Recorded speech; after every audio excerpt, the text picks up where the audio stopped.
So there's been this story gaining traction over the past, I don't know, week or two.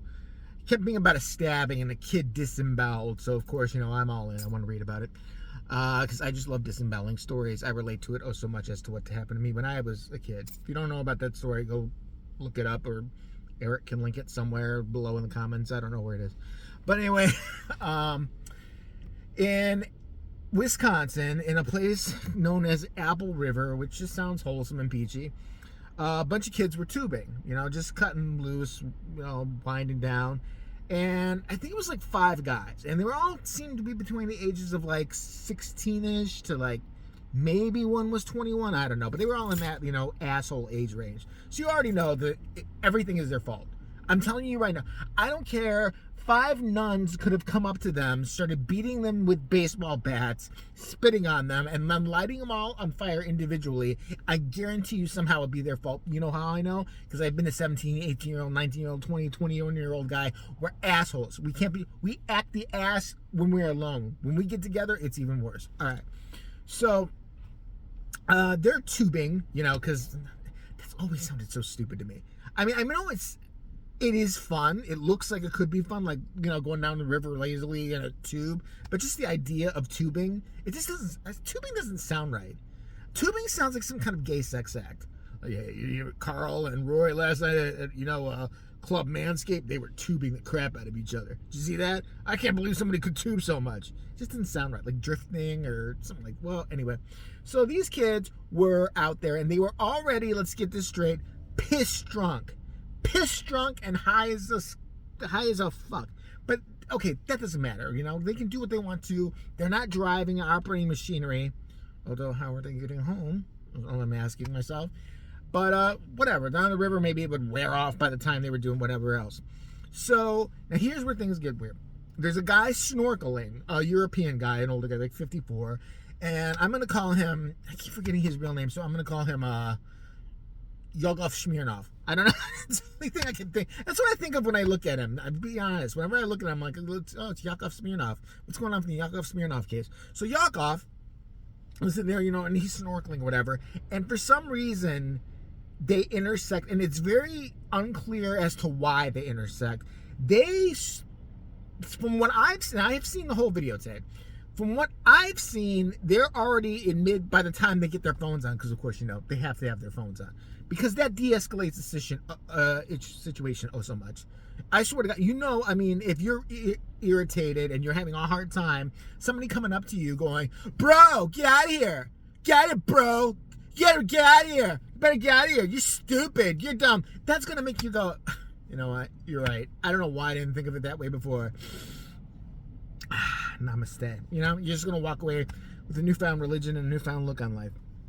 But no, so this guy's snorkeling, and so somehow these kids intersect, and from the part where I saw, the part where I think the tape started, or else there's a part of the tape I'm missing, they're already in mid-yelling at him, like, dude, he's weird, because the guy's standing there and looking at them like, fuck with me, keep fucking with me, like, he's weird, he's looking for little girls, you're weird, dude, whatever, fuck you, and then they're cursing his ass out, and the guy is literally just standing there, and it's at this point I knew this motherfucker's about to crack and do some horrible shit in about 5 seconds.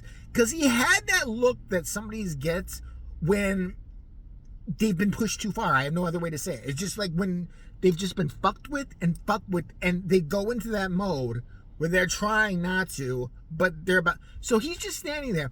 And so these doofuses decide to get off their rafts and start like hassling him. Now, I saw the tape. They said that by the way, some girls get involved because, they said that these girls got involved because this guy was looking around, looking for fucking, little girls swimming, which was really odd since there were no kids at all in this river. Really, he's snorkeling, looking for, so he's like the worst, pedophile ever. I could have pointed you to an amusement park or two. I'm just not, so obviously he's not doing that. That's bullshit. They're doing it to make more of a thing for their side, basically. You know what I'm saying? To make more of a thing where, like, he's the asshole. Let's get more people on him. And, of course, there's some drunk bitches nearby. And so they go to the drunk bitches. They drunk bitches. This guy's a pedo. Do you know that? He's looking for little girls. He's a pedo. Yeah, pedo. Let me tell you something. My uncle was a pedo. He touched me, and I had to go stripper dancing at the Waffle House for 5 years. You're not gonna get away with this, Uncle Roy. I swear you're not. I'm gonna hit you right now. I don't know who you are. Are you at least gonna give me candy? So the guy's standing there. Now he's got these women after him. These women I've seen, they're putting their hands on this guy. This guy's not putting his hands on anybody yet. Let me strike. Yet. The other guy, the main guy, who unfortunately one of these guys did die, and that is a sad thing regardless. One of his best friends pushes down the guy, pushes him on his ass, which is, you got a bunch of people, younger people, they're mocking you. They've already decided to humiliate you as it is. Now you have this added thing of technology where that's their moment. You know that there was their fucking moment. They're gonna like fucking tape this guy and be like, hey, we fucked this dude up. He was just stupid. But this guy's gonna have to live with that being on the internet for the rest of his life because he never knows it's gonna pop up. The guy's utterly humiliated, you can tell. And there's a point, and nobody seems to bring this up. Someone smacked him in the face while he was down, and it was one of the douchebags. One of them did one of these numbers, not hard, not like super like bad, but like, yeah, bitch, you know, kind of like just, which is even more demeaning than if they had just hauled off and fucking whacked him. So this guy gets up, and one of the bitches starts acting up against him. And he slaps her. I was like, good for him. That's quality, bitch.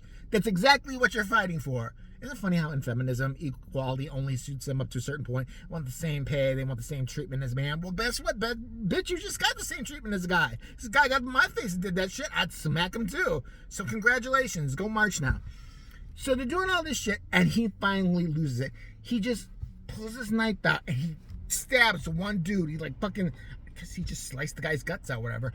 This guy fucked them up. Let me tell you, I think his real name is Michael Myers. He fucking just like, I don't know how he did it so fast, but when you see the wounds in court of something, I thought when I read about the guy who was disemboweled. I'm like, okay, he has a really sharp knife. He got him like that. This guy slashed. This guy put Jason Voorhees to shame. He cut them the fuck up. And then all of a sudden, guess what happens? All of a sudden. Now, I will say the one kid who got it the worst, I feel for him. I feel for his family. I don't think he was justified into being killed. I don't think that was a justification whatsoever. I don't think that was a reason. I think the guy should get some time, but I'm going to tell you why I think it shouldn't be that much. So the guy falls back in the river, and finally there's a nurse who's also look at the court case. You think I'm lying? Every other person, like, were you inebriated? Yeah. Were you inebriated? Yeah. Nurse, were you inebriated? Yeah, I've been drinking just a little bit. It was fine. So anyway, I sutured up her clit, and I told her, you know, if you want to have any more babies now, it's going to be hard. What case is this? No, she seemed to be okay. She snapped out into reality pretty fast, so she probably wasn't, you know, that boozed up. Maybe had a beer or two. She was pushing his innards in, and they were trying to like hold them in, so they were all taping it. And then you got two of the main people, the black guy, I don't know his name, and a guy kind of looks like Hassan Piker, the other dude. The one who actually, like, I think gutted him. I'm not sure, or is the one that got gutted. I'm not sure who was who in this, because it's so fast. But you see them going, oh my God, is this happening? Is this happening right now? Is this happening? Yeah, you started it. Yeah, it's happening. It's your fucking fault. You're a bunch of fucking morons. Yeah, congratulations. Go home and tell his mom that he's dead now, because he ain't making it through that. But so then they're pushing all his guts. They're holding his guts in, you guys. With like, and a cop wades into there, and they're pushing everything in. Now, by this time, the guy, you know, Shminov or whatever his name is, has wandered off into the woods. And here's where they're trying to get him. They're trying to get him by saying that he lied about not knowing what was going on, and that he lied about having a knife and all that. And I understand why he did. I'm not saying it's right why, but I think your first reaction, in my opinion, would be, think about what just happened. It's just as shocking for him. Doesn't mean it's right, but it's just as shocking he did this. Because this guy has never been in any trouble. Let me mention that. Never been in any criminal trouble whatsoever. All right? Can these kids say the same? I don't know. I don't know if these other people can. But he's never been in any criminal trouble whatsoever. So he's just like, you know, he's wandering in the woods all of a sudden. He's just been assaulted. Then he's done this horrible thing with the knife. He doesn't know how bad it is on this end. You know, and so, I mean, he gets caught, blah, blah, blah. And so now the defense is looking I mean, the prosecution is looking for first-degree murder, and you've got all these guys up there. All of a sudden, they're chained. They're all honor roll students, you know. They're all sitting there like, I just went wrong. We went up there too, but we were drinking a little bit. They're like, were you? Even a prosecutor, their own like lawyer, I don't know, prosecutor, yeah, was going up to them and like, well, were you calling him names? Yeah. Were you smoking? Yeah. Were you drinking a lot? Maybe. Were you say you were intoxicated? Let's say maybe. Dude, what do you want? What do you want from us? So the other guy's defense is that he felt surrounded and that he was scared and he just got his way out of it the best way he knew how.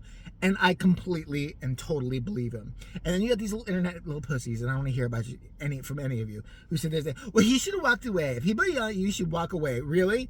If there's a group of angry people, especially nowadays, and you're by yourself, you're not in the middle of a city street.